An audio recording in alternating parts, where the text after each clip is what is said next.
Hello everyone, welcome back to the my channel study 21 है। कैसे हैं आप सब? आई होप आप सब अच्छे होंगे। हम लेकर आए यहाँ पर क्लास 7 की मैथ का 18 चैप्टर जो कि है पेरीमीटर एंड एरिया। तो पेरीमीटर एंड एरिया में हमने बात करी थी 2D शेप की। तो 2D शेप में जितने एरिया थे, ठीक है, जितना हम पेरीमीटर हमारा यूज होगा इस चैप्टर में वो मैंने आपको सब बता दिया था। आई होप आपने वो वीडियो देख ली होगी। अगर नहीं देखी है तो फर्स्टली आप उस वीडियो को देखिएगा, ठीक है, उसके बाद ही आपको ये वाली वीडियो समझ में आएगी। अब जब बात कर रहे हैं हम 3D शेप की, तो 3D शेप में 3D शेप होती क्या है एक्चुअल में?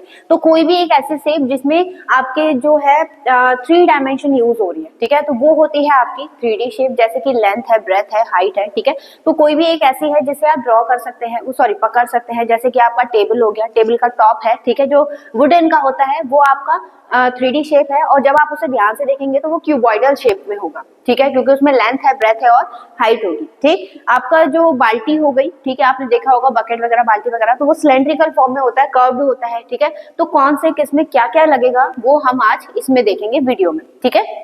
तो सबसे पहले हम बात करेंगे क्यूब की। तो फर्स्टली क्यूब क्या होता है? तो क्यूब अगर आपको बताएं हम, तो क्यूब में सारी साइड्स जो होती हैं वो क्या होती हैं? इक्वल होती है, ठीक है, ऑल साइड्स आर इक्वल। और इसमें टोटल साइड है कितनी साइड? इसमें देखिए क्यूब अगर हम बात करें तो ये क्यूब है हमारा, ठीक है, जिसमें कितने फेज होते हैं? जैसे आप अपना रूम देखेंगे, ठीक है, तो उसमें कितने फेजेस होते हैं? जैसे ये बोर्ड है, ठीक है, ये रूम का एक, जिस रूम में मैं आपके लिए वीडियो बना रही हूँ, ठीक, उस रूम का एक फेस है ये पूरा। तो पूरा फेस जो है वो एक वन फेस काउंट होगा, ठीक है। ऐसे कितने फेस होते हैं? तो एक फेस ये होगा, इसके जस्ट सामने भी एक वॉल होगी, ठीक, 2 फेस हो गए, एक आपके राइट साइड में होगी, एक आपके लेफ्ट साइड में होगी, तो 4 फेज हो गए, एक अपर साइड एक डाउन साइड, ठीक है। तो टोटल कितने फेज होते हैं? 6 फेज होते हैं और सबके अलग अलग हिसाब से काउंट करते हैं। अब क्योंकि इसमें सारी साइड्स इक्वल है तो सबको हमने क्या मान लिया? x मान लिया, ठीक है, इसकी लेंथ को भी, ब्रेथ को भी और हाइट को भी, ठीक। अब इसमें जो ये कॉर्नर है, ये कॉर्नर आपको दिखाई दे रहा है, ठीक है, इस कॉर्नर को हम बोलते हैं वर्टेक्स।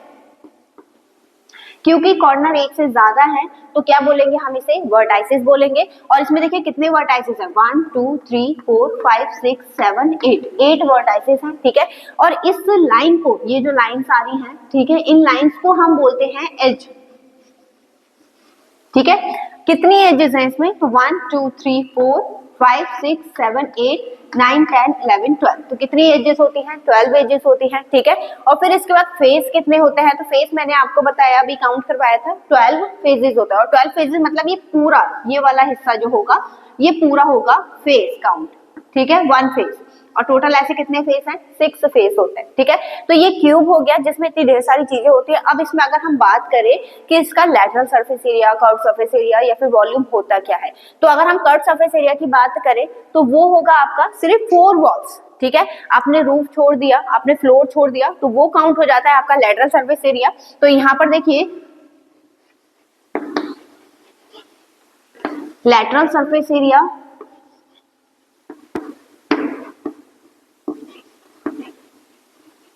एरिया होता है इसका, क्योंकि एक, जैसे अगर मैं इसका एक फेस बाहर निकालूं, ठीक है, तो वो स्क्वायर की शेप में होता है। तो स्क्वायर का एरिया क्या होता है आपका? स्क्वायर का एरिया होता है side into side, means x square होगा, ठीक है। ऐसे कितने फेस है हमारे पास? 6, और 6 में से हम कितने यूज कर रहे हैं? सिर्फ 4 यूज कर रहे हैं, ठीक है, 2 हटा गए, तो ये हो जाएगा 4x स्क्वायर, ठीक है। अब इसका टोटल सरफेस एरिया अगर हम बात करें, टोटल का मतलब हो गया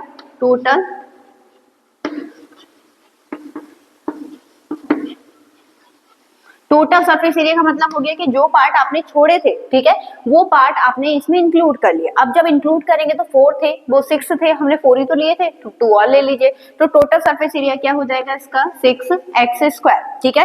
अब इसके वॉल्यूम की बात करें तो वॉल्यूम क्या होता है? वॉल्यूम होगा इसका जो तीनों साइड है उनकी मल्टीप्लाई, मीन्स x क्यूब, ठीक, तीनों साइड जो है उनकी मल्टीप्लाई। अब बात करते हैं क्यूबॉइड की। सेकेंड है क्यूबॉइड। क्यूबॉइड कैसा होता है? उसमें लेंथ, ब्रेथ, हाइट तीनों अलग अलग होती हैं। तो यहाँ पर अगर हम देखेंगे,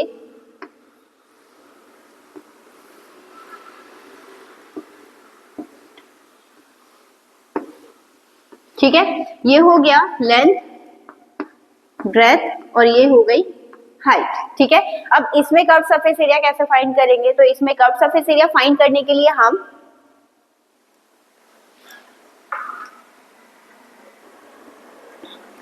तो देखिए इसका लेटरल सरफेस एरिया हम कैसे फाइंड करेंगे यहाँ पर। तो अगर बात करें हम, तो अगर इस वाले रूम को मैं लेके चलूं, ठीक है, तो आप मान लीजिए या फिर आप अपने घर की छत को देखिए, तो छत में जो है एक तरफ लेंथ आ रही होगी, ठीक है, और एक तरफ क्या आती है, ब्रेथ। ठीक, जब आप इसका एरिया फाइंड करेंगे तो इसका एरिया कितना आएगा, L इंटू बी। अब जो एरिया ऊपर का आया है वही एरिया नीचे का होगा, ठीक है, तो ये भी कितना होगा, L इंटू बी।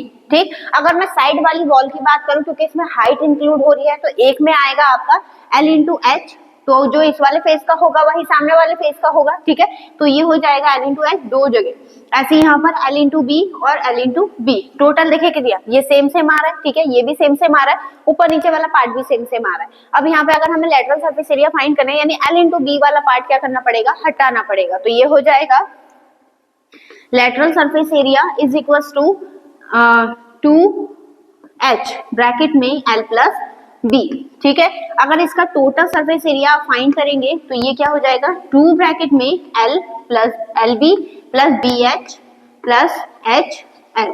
ठीक है, ये क्यों लेके चल रहा है, क्योंकि डबल डबल हो रहा है, इसलिए हमने 2 को क्या करा, कॉमन ले लिया। अब इसका वॉल्यूम, तो वॉल्यूम हो जाएगा इसका L into B into H. ठीक है, ये तो बात हो गई क्यूब और क्यूबॉइड की। अगर अब हम बात करें किसकी, कोन की, तो कोन क्या है, कोन में आपका जैसे बर्थडे की कैप होती है, ठीक है, तो कोन में आपकी 3 चीजें इंक्लूड होती है। एक तो हो गई नॉर्मल हाइट, ठीक है, इसे हम मेंशन करते हैं सिर्फ हाइट से, और एच से मेंशन करेंगे, ठीक है, इसे बोलते हैं हम स्लैंट हाइट। ठीक है, स्लैंट हाइट हो गया, और ये है रेडियस, मतलब ऐसे समझ लीजिए जिसमें भी सर्कुलर पार्ट आपका ऐड हो गया तो उसमें रेडियस आएगी ही आएगी। अब जब हम इसका कर्व सरफेस एरिया बात करेंगे, कर्व क्यों बोल रहे हैं, इसे लेटरल क्यों नहीं बोल रहे हैं, तो इसमें थोड़ा सा कर्व होता है, यानी घुमा हुआ होता है सरफेस, इसीलिए हम इसे क्या बोलेंगे, कर्व सरफेस बोलेंगे। ठीक है, अब इसमें क्या क्या होता है, तो इसमें एक कर्व्ड एज होती है, ठीक है, एक वर्टेक्स होता है, सिर्फ एक वर्टेक्स, और कोई वर्टेक्स नहीं दिखेगा जहां पे आपको कॉर्नर दिख रहा हो, तो यहाँ पर इसका कर्व सरफेस एरिया क्या हो जाएगा, पाई आर एल। अब अगर आपको H गिवन है और R गिवन है, तो L कैसे फाइंड करेंगे आप, तो लेटरल सरफेस एरिया यानी slant height, slant height L find करने का फॉर्मूला होता है L square is equal to H square plus R square. सिर्फ L फाइंड करने का नहीं, अगर आपको H फाइंड करना है, ये दोनों गिवन है, तो इसे इधर ले जाएंगे, माइनस हो जाएगा। ठीक है, मतलब एक ही फॉर्मूले से आप 3 वैल्यू फाइंड कर सकते हैं। फिर इसके बाद इसका टोटल सरफेस एरिया क्या होता है, तो टोटल सरफेस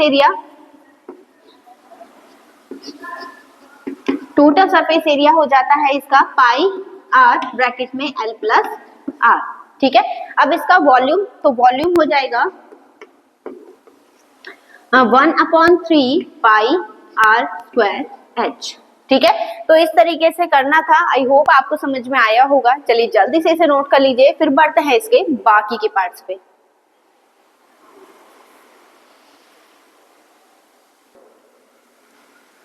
चलिए देखिएगा अब इसका नेक्स्ट पार्ट हम क्या करेंगे, क्योंकि कोन तक हमने कर लिया। ठीक है, अब बात करेंगे हम सिलेंडर की। तो यहाँ पर देखिए सिलेंडर में होंगे आपके 2 सर्कुलर पार्ट।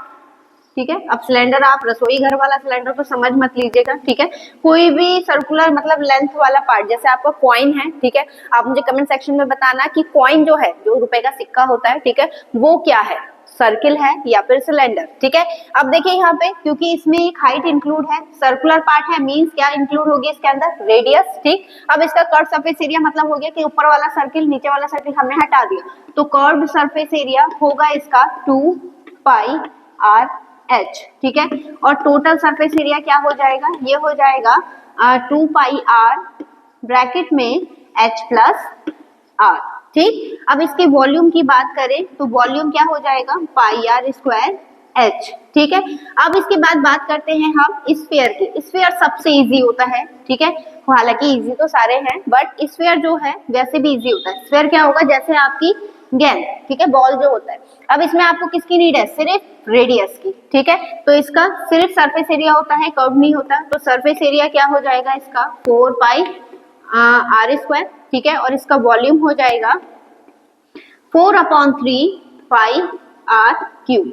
ठीक है, अब इसके बाद एक लास्ट और रह गया है, वो भी बात कर लेते हैं, हेमीस्फीयर। ठीक है। हेमीस्फीयर क्या होता है, वो होता है आपका जब आप इस स्फीयर को कट करते हैं बीच में, या फिर आप ऐसे समझ लीजिए जैसे कैप वगैरह उड़ता है, वो एज अ हेमीस्फीयर काउंट होता है। अब यहाँ पर देखिए क्या है, यहाँ पर है आपकी रेडियस, ठीक है।